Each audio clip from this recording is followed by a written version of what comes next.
Let's continue with remote procedure calls, right? So what are remote procedure calls? Let me give you an example to understand, that you can understand what are remote procedure calls. So the easiest example, let's imagine that you want your friend to do something for you, like getting a book from library instead of going there yourself. You call your friend and ask them to do it, right? So RP is like that. RPC is like that. What it does, you write a program and tell it, hey, call this function and get the result, right? You write a program.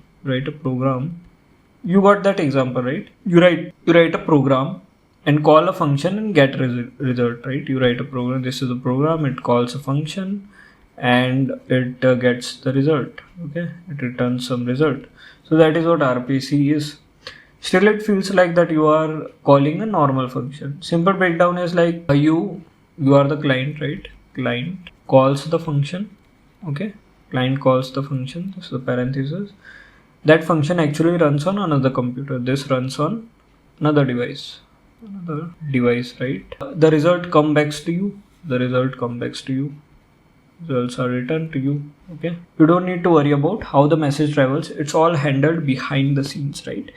You are the client, you call the function runs on another device, runs here on another device, it returns the result. You don't need to worry how it's all handled behind the scenes, right? Real life examples, what you can, you open an app and ask what's the weather, right? Like what RPC, real life examples of RPC, you open a weather app, right? That's your weather app. This is your weather app, you open it, you see what's the weather. The app sends question to the server. Okay, it sends question to the server. The server checks and sends back the response to you, right? It checks and sends back the response. It checks the weather in DB, of course, and DB or whatever service it will try to call, it will send the response. Okay, the app shows it to you, right? Like it just called a function to get the weather. That's an RPC action, right? Remote procedure call. What are the benefits? Benefits are first is you don't need to know how the server works. Second is it saves your time. Just call and get the result, right? Third is feels like calling a regular function.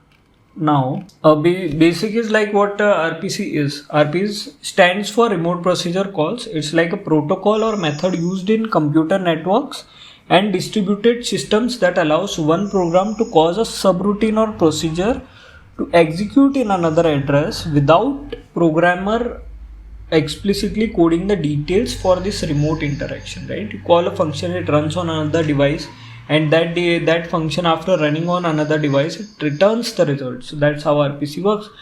So instead of writing networking code to send a message, wait for a response and then interpret it, RPC makes it feel like you are calling a regular function, but the function actually runs on different machines. So that's what RPC is. A client makes a function call. So when RPC is used, RPC is used for performance reasons, like for internal communications, as you can handcraft native calls to better fit your use case. Now these were the advantages of RPC, how it is useful and all right. Performance reasons is the one of the advantage. Now what are disadvantages of RPC? Disadvantages of using RPC. Okay, so what are disadvantages? First is RPC clients become tightly coupled with the service implementation. Of course, if you are calling a function on the machine, it should be tightly coupled, right? So RPC makes sure that systems are tightly coupled. Second disadvantage, a new API must be defined for every new operation or use case. So a new API should be defined for every new operation or use case. What are third disadvantage? It can be difficult to debug RPC because we are calling a function on another machine. So it can be difficult sometimes to debug this, right? It's difficult to debug RPC. Fourth disadvantage, you might not be able to leverage existing technologies out of the box. For example, it might require additional effort to ensure RPC calls are properly cached on caching servers such as Squid, right? So caching is difficult.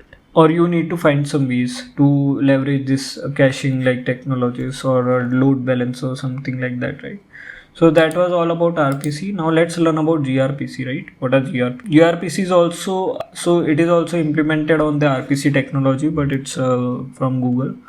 So gRPC, let's learn about this. So Google remote procedure call, gRPC, Google's remote procedure calls. Okay. Now gRPC, right? What is gRPC? gRPC is a modern way for computers to talk to each other, especially when they are on different machines, like a cloud, like in a cloud service, right? So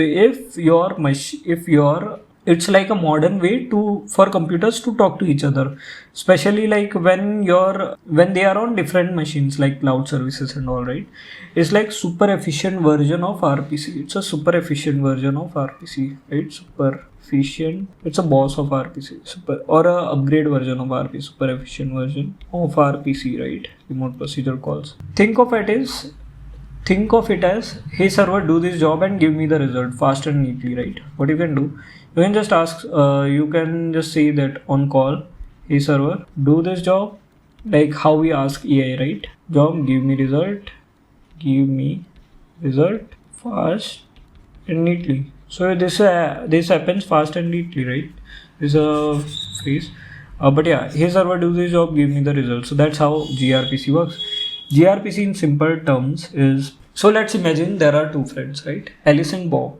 Now let's suppose Alice is a client and Bob is a server. Bob is the server name. So Alice is a client. Alice is this client. Okay. So Alice and Bob is our server, right? This is our server. Now Alice wants something done, right? Alice wants something done from our server. Bob server said, Bob server can do that job, right? Alice says, Bob, can you calculate 2 plus 2 for me? Okay, it says, what is 2 plus 2, guys? What is 2 plus 2? Servers does some computation and replies that it's 4. Okay, so that's a gRPC. Alice asks Bob to run a function remotely and Bob gives the result. That is basic RPC implementation, right? Here is what gRPC under the hood. What is gRPC, right? Under the hood, what it is. So protocol buffers, right? Protobuf, a super fast and compact way to send data smaller or in JSON format. So protocol buffer, which is Protobuf, it's a short form. So what is it? It is a super fast and compact way to send data, so smaller than JSON and XML. So this is the protocol we use to transfer data over gRPC. It's a super fast and compact. Compact than what? Compact than JSON and XML. Okay, it takes less amount of size. Okay, so that is Protobuf. What else it does? It uses HTTP2 protocol, right? It uses HTTP2 protocol. What is HTTP2 protocol? It's a modern internet protocol that allows faster communication and multiple requests at once. So we can send multiple requests, and it's faster than HTTP. Okay. Third is code generation. You define that function and data you want in .proto file. What you can do, let me just write code generation is the third point. What is code generation here? Now what you can do, you can define functions and data you want in .proto file. So in .proto file that we have, you can define everything, functions, data, whatever you want in a file, and gRPC creates the code for you in your favorite language like Python, Java, Go, etc. Right?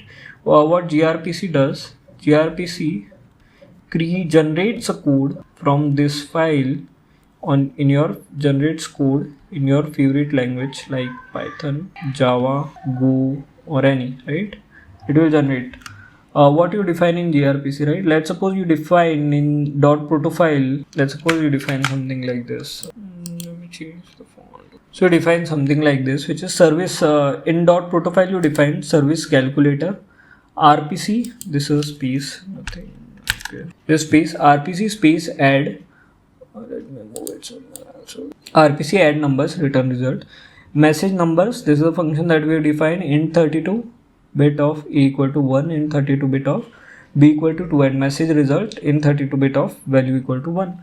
So this says that I have a service called calculator. This is the service that I have, which is calculator. It has a method called add. So RPC add numbers, and it should return a result. Okay, so that is what it is. numbers. We have defined the schema for number and what a result for schemas. How result should be returning the value, and numbers, how many numbers are expected in numbers. Okay, so that is basically what it is. Now, why gRPC is great, right? Why gRPC is great? Why gRPC is great for modern network protocols? So first of all, of course, it is fast and efficient. Fast and efficient. It works on RPC. That is one more advantage. Works with many language, right? It works with many languages. What else? Perfect for microservices, small services talking to each other. So it's perfect for microservices. Good for it. Supports streaming like video or real-time updates, right? It supports streaming. What is streaming? It can be voice over protocol, internet protocol, or it can be video streaming, or it can be audio streaming, or real-time updates, real-time comments, or whatever, right? Real-time updates and all. So it can be all happening. It can all happen over gRPC calls, Google Remote Procedure calls. Now, what are few drawbacks of gRPC? Let's also learn about drawbacks. So first is it is harder to read than JSON. JSON is of course very easy to read, right? It's harder. So it is harder to read than JSON. Second is what? Second is not great for browsers unless extra setup is done. So it's not good for browsers. It depends, like if you have done the extra setup or not. Requires learning Protobuf. So you have to learn Protobuf. You have to learn this Protobuffer thing, okay? Or you won't be able to work with it. Summary, gRPC is like a fast and modern way for computers to talk, uses Protobuf plus HTTP2 transfer protocol. Great for apps where speed and performance matter. If your speed and performance apps like Netflix or YouTube, speed and performance is their top priority. So they should use, or they are using, HTTP2 and gRPC protocols. So that was about gRPC and gRPC protocols. Now let's learn about REST. You might have, if you are working in IT firm, you might have heard about REST APIs, HTTP APIs, right? So what is REST?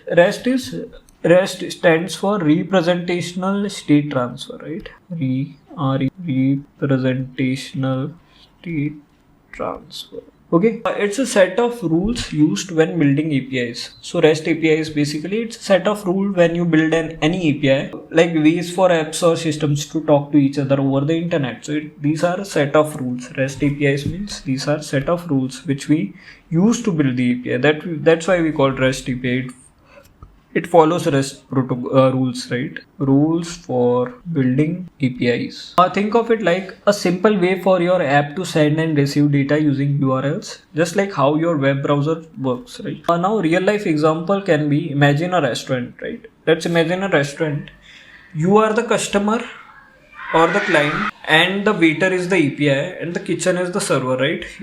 There is one restaurant. Let's suppose this is the restaurant. Delice. Let's suppose the restaurant name is Delice.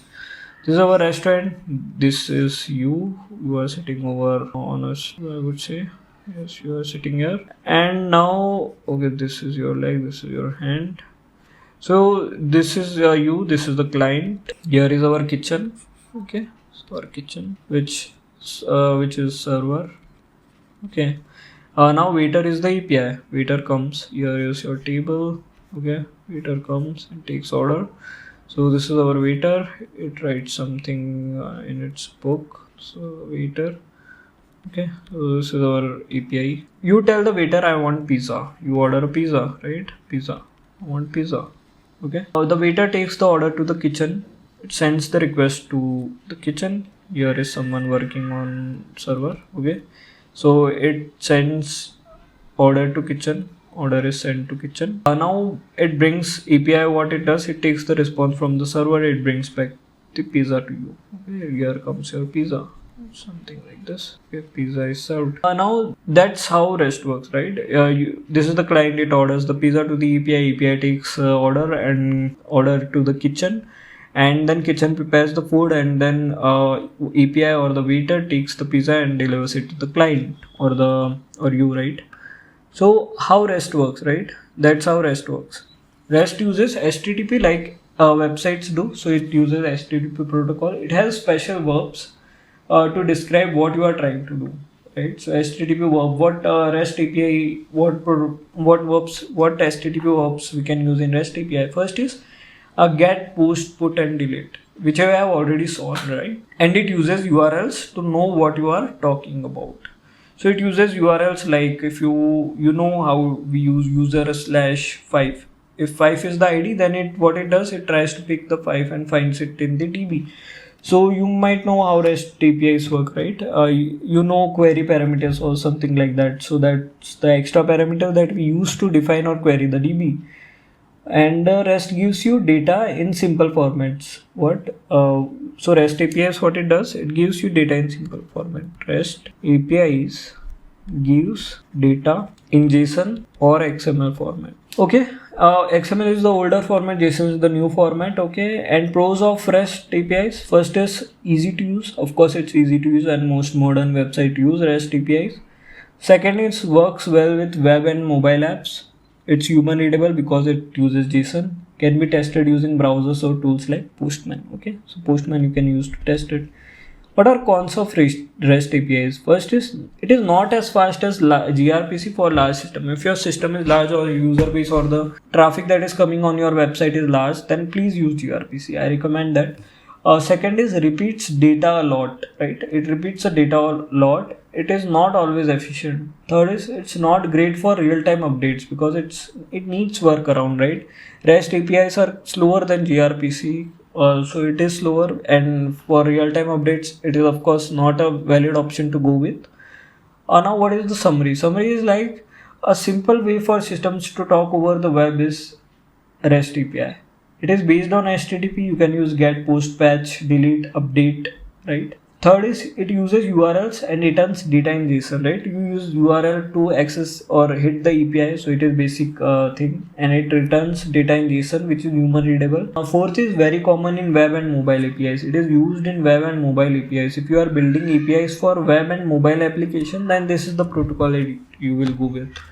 So that was about REST APIs. Now let's learn about GraphQL. What is a GraphQL? GraphQL is what? GraphQL is a query language, right? GraphQL is a query language and runtime for building APIs. So what is GraphQL? GraphQL, you can think of it, it is a way for your app to ask for exactly the data it needs, no more or no less. It is a way for your app to ask exactly what data it needs, no more or less. Okay, so you can write some there is some template you need to follow, or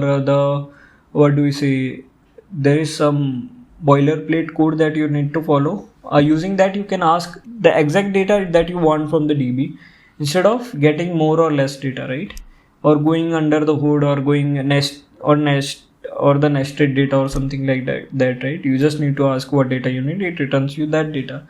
So think of it like ordering food, you choose exactly what's on your plate, right? So when you are ordering a food, there is a big menu, there are different type of rotis, there are different type of sabzis, or there are different type of desserts. So you can order it depending on what you want, right? You order one tandoori naan or one paneer roll, butter paneer masala, or one buttermilk and one ice cream. So you can select what you want, right? So that's what GraphQL is. It was created by Facebook to solve problems with REST API. So when it was created, because Facebook wanted to, because REST API, when you create this API, it communicates with your DB and gets more data than required, right? Sometimes it happens. If you work with it, you will know it. But what GraphQL does, it gives you exact same data that you are requesting, no more or no less. So it was created by Facebook to solve this issue. Now real life analogy, what it can be, imagine like you go to a restaurant, right? With REST, you order a combo meal. You get fries, a drink and a burger, even if you only wanted the burger. But there is no option to just order a burger. So that is what REST API does, right? It brings you the combo meal. Now with GraphQL, what you can say that I only want the burger with no pickles and no extra cheese. So even if there is a combo mill, you can remove those things. You don't want that, so it won't do the extra processing for you. So that's the difference between REST APIs and GraphQL. So this is the big huge difference, I would say, because extra computations are not necessary, and extra data that you will get, and then you will need to go use for loop or something, some loop or some kind of extraction tool to extract the data that you want. So that is that requires a little more computation and will be time consuming, right? Now example of REST API versus GraphQL. With REST API, what you will do, so let's suppose REST versus GraphQL. Okay, with REST API, what you will do, you might call like user/5, so it will pick the ID and get full user data, right? Full user data. If you have user/5/post, it will give you all posts for that user, even if you only wanted name and last 2 posts. Okay, so that is not possible with this REST APIs. But in GraphQL, what you can do, let me just paste it here. With GraphQL, what you can do, you can write something like this: user with ID 5, I want name, email, and post limit to 2, and that post title only. So the response that you will get back will be something like this, right? Okay. So this is the request that we will be sending to GraphQL in this format, and GraphQL will process it and it will return this result. Okay, now here what you have get user, you have got name, you have got email of that, whatever things that you have requested, you got exactly the same things. You got post, and for post only you got titles, nothing else in the post. So that is clearer, and as you can see, the data is more clear and easy to read for the front end guys, right? Now key features of GraphQL. What are the key features of GraphQL? You get, first key features, or you can say key features. What's happening, guys?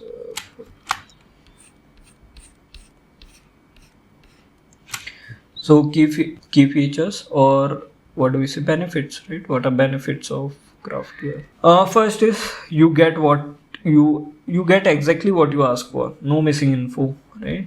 Get what need. Okay.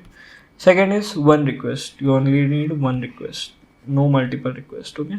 Get data from multiple sources in a single call. So you can also get data from multiple sources if the relations has been established in the DB. Of course, that is one thing. And it's strongly typed, right? It's strongly typed. So you can strongly type whatever data that you want, and you can get that expected data only. It's a self-documenting. So you can explore the API easily via tools like GraphQL. Okay, you can explore the API itself, because using the GraphQL tool you can know that how API works, or what content API will have. So it is sort of self-documenting. Now what are pros of GraphQL? You control the data you get, fewer requests, because it's a fewer requests equal to apps will be faster, right? So if there are fewer requests, your app will perform faster. It is great for mobile where bandwidth matters, right? Easy to explore and test. Cons. What are cons of GraphQL? What are cons? Now let's learn about cons, right? These were also pros. You control the data. What you want. Fewer requests equal to faster apps. Good for mobile apps where bandwidth matters. Easy to explore and test. Okay, that's all about it. Now let's learn about cons of GraphQL.